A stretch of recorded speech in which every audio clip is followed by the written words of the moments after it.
વિસ્તારમાં 18 વર્ષની તરુણી ઉપર દુષ્કર્મ ગુજરવામાં આવ્યું। તરુણી 16 વર્ષની હતી તે સમયથી સતત 2 વર્ષ સુધી નરાધમે દુષ્કર્મ આચર્યું હતું। પોલીસે નરાધમની ધરપકડ કરી છે।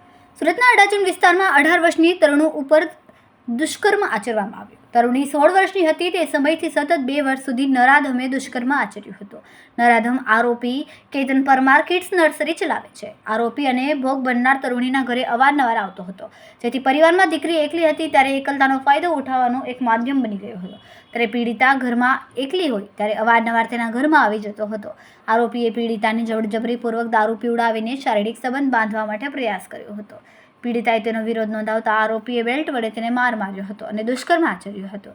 આ રીતે આરોપી સતત 2 વર્ષ સુધી ભોગ બનનાર સાથે દુષ્કર્મ આચર્યું હતું। અંતે ભોગ બનનાર તરુણીએ સમગ્ર ઘટના માતાને કહેતા સમગ્ર મામલો અડાજણ પોલીસ સ્ટેશને પહોંચ્યો હતો। પોલીસે ઘટનાની ગંભીરતા જોતા તાત્કાલિક ફરિયાદ નોંધીને આરોપીની ધરપકડ કરીને કાયદેસરની કાર્યવાહી હાથ ધરી છે। દુષ્કર્મની ઘટના સામે આવી છે, શું છે સમગ્ર મામલો?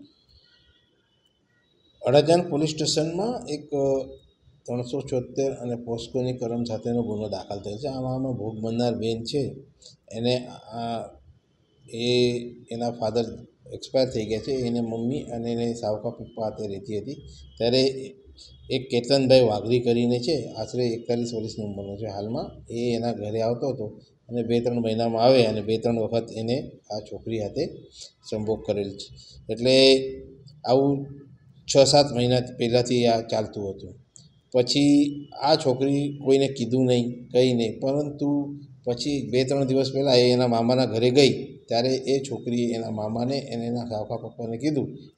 તો પછી એ લોકો અડાજણ પોલીસ સ્ટેશનમાં ફરિયાદ કરવા આવેલ અને અડાજણ પોલીસે તરત જ એમની ફરિયાદ લઈ અને આ ગુનો દાખલ કરવામાં આવેલ છે અને આરોપીને પણ અટક કરવામાં આવે છે। આરોપીનું નામ કેતનભાઈ વાઘરી છે, જે આશરે 41 વર્ષનો છે અને અગાઉથી લગ્ન છે, એને 2 છોકરા અને 1 છોકરી છે સંતાનમાં, અને હાલમાં આરોપીને અટક કરેલ છે। આરોપી શું કરે છે અને કઈ રીતે? એ આરોપી એજ્યુકેશન પ્રી પ્રાઇમરી એજ્યુકેશનની સ્કૂલ ચલાવે છે અને કંઈ ટ્રસ્ટ પણ ચલાવે છે।